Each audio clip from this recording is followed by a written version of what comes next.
Voici un QCM tombé au bac sur la géométrie dans l'espace.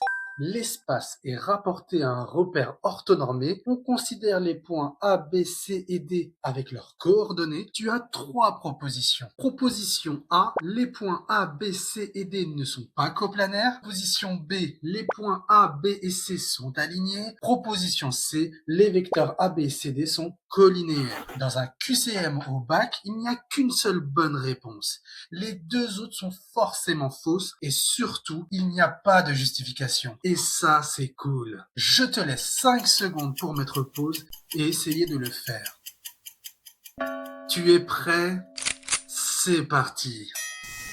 Chaque question dans un QCM au bac vaut 1 point. Une question comme ça peut se faire en environ 8 minutes. C'est quand même une question de difficulté 3, car elle demande plusieurs étapes avant de trouver la réponse. Justement, quelle est la bonne réponse? C'est la réponse A. Je vais te montrer pourquoi c'est la réponse A, mais avant je t'explique pourquoi les réponses B et C sont fausses. On commence avec la réponse C. Ici, on parle de vecteurs collinéaires. D'après le cours, deux vecteurs U et V sont collinéaires s'il existe un réel K tel que U est égal à K fois V. Comme on nous donne les coordonnées dans l'énoncé, alors je commence en premier lieu à déterminer les coordonnées des vecteurs AB et CD. Je te rappelle la formule pour trouver les coordonnées d'un vecteur. En appliquant cette formule, j'obtiens les coordonnées de AB et de CD. Attention aux fautes de calcul et de signes, car s'il y a une erreur, tout le reste est faux.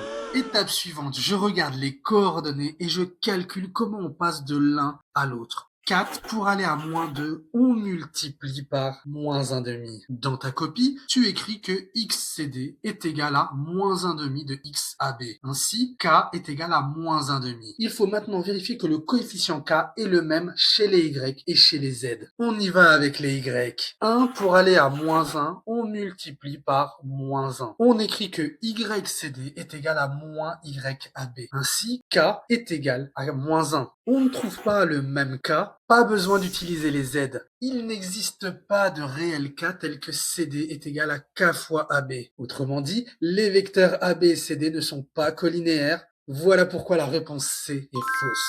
On enchaîne avec la réponse B. On parle de 3 points alignés. D'après le cours, les points A, B et C sont alignés si les vecteurs AB et AC sont collinéaires. On va utiliser la même méthode que dans la réponse C. On connaît déjà les coordonnées du vecteur AB, je calcule les coordonnées du vecteur AC. On trouve la valeur du coefficient K dans chaque coordonnée. On y va avec les X. 4 pour aller à moins 4, on multiplie par moins 1. Tu sais ce qu'il faut écrire dans ta copie. XAC est égal à moins XAB. K est égal à moins 1. Pour les Y, 1 pour aller à 2, on fait fois 2. YAC est égal à 2 fois YAB. Ainsi, K est égal à 2. Là aussi, on trouve que ce n'est pas le même cas. Pas la peine d'aller chez les Z. Tout ça nous permet de dire qu'il n'existe pas de réel K tel que AC est égal à K fois AB. Ça veut dire que les vecteurs AB et AC ne sont pas collinéaires. Ainsi, les points AB et C ne sont pas alignés. Résultat des courses, la réponse B est fausse.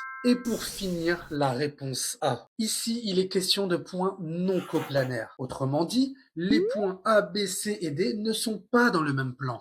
Si on place les points A, B, C, D dans un repère, les points A, B, C sont dans un même plan, mais pas le point D. Je te rappelle que 3 points sont toujours coplanaires. Mais alors comment on montre que les points A, B, C et D ne sont pas coplanaires? Pour comprendre la méthode, il faut partir de la base. On entre dans le vif du sujet. Si les points A, B, C et D sont coplanaires, on l'a dit tout à l'heure, les points A, B, C et D sont dans le même plan. Ça veut aussi dire que les vecteurs AB, AC et AD sont coplanaires. Tu peux prendre 3 vecteurs formés de ces 4 points. Par exemple, AB, CD et DB. Ça marche aussi. Mais je te le déconseille. D'après mon expérience, le plus simple est de prendre 3 vecteurs qui partent de la même origine.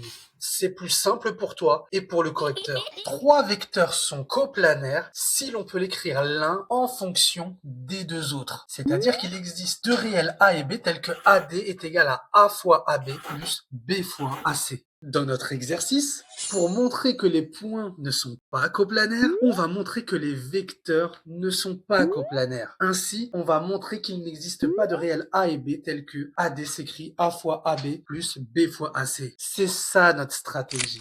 Dans ta copie, tu annonces le plan. Ça fait plaisir à ton correcteur. Je calcule en premier lieu les coordonnées des 3 vecteurs. Là aussi, attention aux fautes de calcul et de signes. J'insiste beaucoup sur cela car dans les cours particuliers, beaucoup d'élèves connaissent la méthode mais perdent des points dans les fautes de calcul. C'est tellement dommage. Maintenant, ouvre bien les yeux, ça devient un peu plus technique. À partir de ces coordonnées, on utilise les propriétés des vecteurs. Si on a deux vecteurs u et v avec leurs coordonnées, alors on peut calculer les coordonnées de k fois u, les coordonnées de u plus v, et le fait que si u est égal à v, alors les coordonnées sont aussi égales. On a le vecteur AD, c'est bon. On a a fois AB, alors je prends les coordonnées de AB et je les multiplie par a. Je fais de même avec le vecteur b fois AC, je multiplie les coordonnées par b. Maintenant, je peux calculer les coordonnées de la somme en additionnant les coordonnées. Comme AD est égal à A fois AB plus B fois AC, alors on peut utiliser l'égalité de deux vecteurs. On obtient un système avec les coordonnées de AD à gauche et les coordonnées de A fois AB plus B fois AC à droite. Reste concentré, on arrive à un moment important. Pour résoudre ce système, il y a plusieurs façons. On en reparlera dans d'autres vidéos. Ici, je peux prendre la troisième ligne et trouver la valeur de B. En mettant le 4 de l'autre côté, on obtient B est égal à 1. Jusque-là, tout va bien. Une fois que j'ai mon B, je peux le remplacer dans chacune des deux autres lignes. J'ai plus qu'à trouver le A dans les deux premières lignes et le tour est joué. Dans la première ligne, je mets le moins 4 de l'autre côté, on obtient 4a est égal à moins 2, je divise maintenant par 4 et j'obtiens a qui est égal à moins 1 demi. Attention, il faut quand même trouver la valeur de a dans la deuxième ligne. C'est cette valeur qui nous permet de conclure si les points sont coplanaires ou non. Je t'en dis pas plus. Dans la deuxième ligne, je mets le plus 2 de l'autre côté et on trouve a est égal à moins 1. Comme tu peux le constater, on trouve deux valeurs différentes pour a, c'est juste impossible. On en déduit que le système n'a pas de solution. Ça veut dire qu'il n'existe pas de réel a et b tel que AD s'écrit comme combinaison linéaire de AB et AC. Ainsi, les vecteurs AB, AC et AD ne sont pas coplanaires, donc les points A, B, C et D ne sont pas coplanaires. Mission accomplie. Bravo à toi si tu as trouvé la réponse. J'espère que tu as compris comment on montre que 4 points ne sont pas coplanaires. Ça demande de connaître les propriétés des vecteurs avec leurs coordonnées. Ça te permet ainsi d'obtenir le fameux système et de le résoudre. Attention aux calculs et aux signes, ça peut tout changer. Je te souhaite beaucoup de réussite dans les points non coplanaires. Salut à toi!